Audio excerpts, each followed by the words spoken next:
Hi there, Charles Rivera here, and in this video I'm going to show you something that's kind of a common question. A lot of people seem to be asking this. I see it a lot on YouTube and on different blogs and forums and things, and people want to know, how do you match up or how do you sync the audio and video together if you record them separately?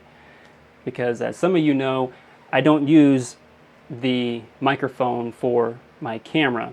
Like, I don't have my mic plugged into my camera. I have my microphone plugged into my external audio recorder back here, my Zoom H4n. So here's the wire running to it. So over here, I have my 550D T2i DSLR camera set up, and it's recording the video. It actually has audio coming through it still. And over here, what I'm using to get the best audio quality is my Zoom H4n. So after I'm done shooting this video, I have two files. I have one file from my DSLR camera, and I have another file from my Zoom H4n from the audio. So the question is, how do you match the two of them together so it makes one video where the audio comes out the right way? And there's actually a little bit of a trick to it. Now there's a simple technique you can use for actually syncing it, and Hollywood has done this for a long time for making their films, but they use a device called a clapboard. And that's that board looking thing that you've seen before in shots, how they hold it up and they say, you know, take 3 or whatever it is, and they clap the bottom down or clap the top of it down like that. And when it claps, it makes a loud pop sound. Well, when that pop sound hits, it causes audio spikes that you can actually visually see when you're doing your editing.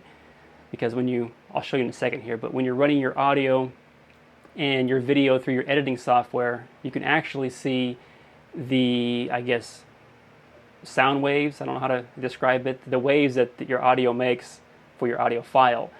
So when it makes that loud pop sound, you see this huge spike that jumps up and comes back down. Well, there's a technique you can also use if you don't want to buy a clapboard that a lot of videographers use and a lot of filmmakers and YouTubers, stuff like that. All you got to do, very simple, you just clap your hands. That's it. Just clap your hands about 3 or 4 times just so you have those nice audio spikes. So how that works is you have the audio spikes from your camera, because like I said, I'm still getting audio through my camera. I'm just not using that audio. I'm using this audio.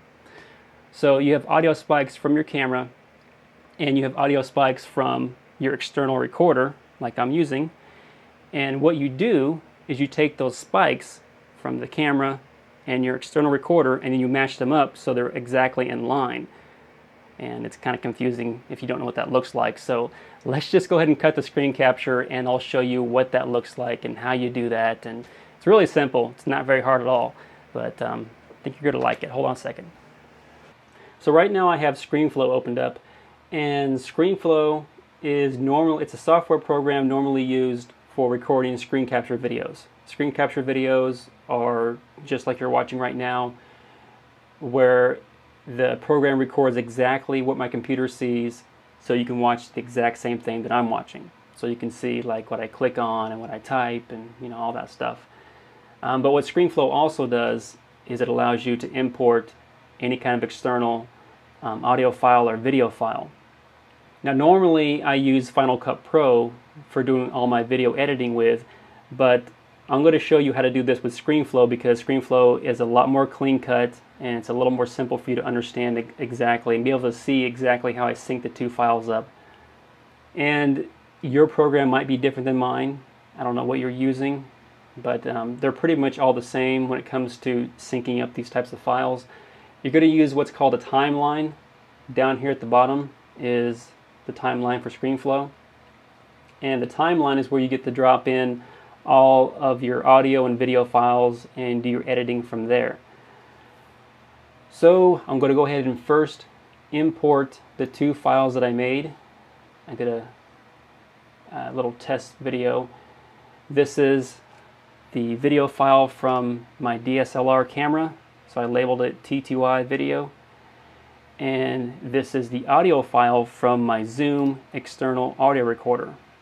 So I'm going to select both of those, import them, and now I'm going to drag each file down to my timeline. So this is the video, obviously. This is the audio. I'll drag the video down first. Okay, and I will drag the audio down right underneath that. Now, on some software programs, whenever you drag in your video file, it will show you two separate files. It will show you your video file and your audio file.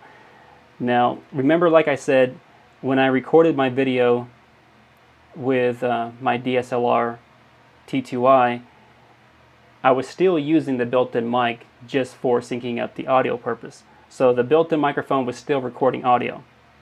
So the audio is in here. I just need to separate it. You probably won't have to separate it on your program, on your editing program, but on ScreenFlow you have to. So I'll just click on Detach Audio. Okay, so just so you're not confused here, this is the video file. This is the audio that came from the video file, because it says T2i. See, the same. And this is the Zoom external audio recorder. This is the audio file that I want to keep. This one I don't really care about. All I really want to do is visually be able to use both of these files to match up the audio spikes. Alright, so if you look at right here, you can see these three little spikes. You can see them up here, and I have them later too. And these are the spikes that we're going to match up. Actually, when I first did a test run here, I kind of messed some stuff up. So I had to redo it again. I had to reclap my hands to make it look a little better. So let me just delete off this first half, because we really don't need those for this purpose of the video.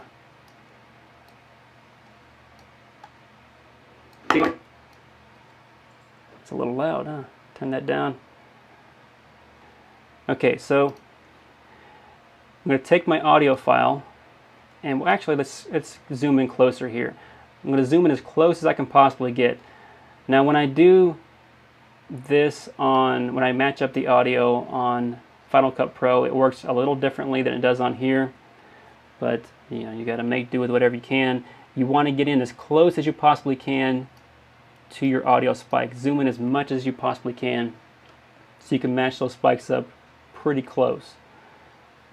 If you're off by too much, then it's going to look really horrible whenever you try to run your video. So what I'm doing right now is I'm scooting over the Zoom audio file so I can match it up with the audio coming out of my video camera. There we go.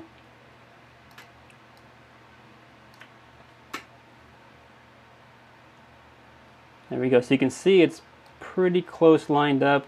Unfortunately, I don't know if it's kind of a bug with ScreenFlow or what, but I can't get the exact tips of each audio file to match up perfectly. It's a slight bit off.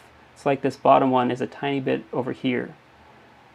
But it still works. It still sounds just fine and it looks fine, so I'm not real concerned with it. With my Final Cut Pro software, it matches up perfectly, but with this one, it just doesn't seem to look like it's perfect, but it does sound perfect, so I guess that's fine.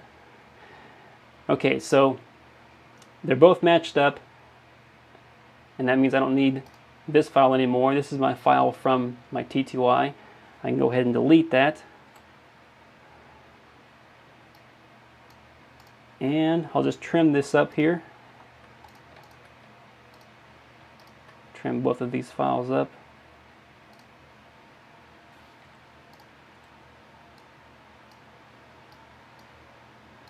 Okay, now I can scoot them back over.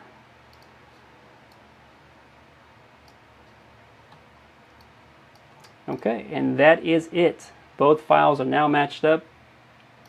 I got rid of the file that came out of my camera, my audio file that came out of the camera. I didn't need that one. All I need is the nice clean one coming out of the Zoom. And just cranked up the volume on this one so you can hear it a bit more.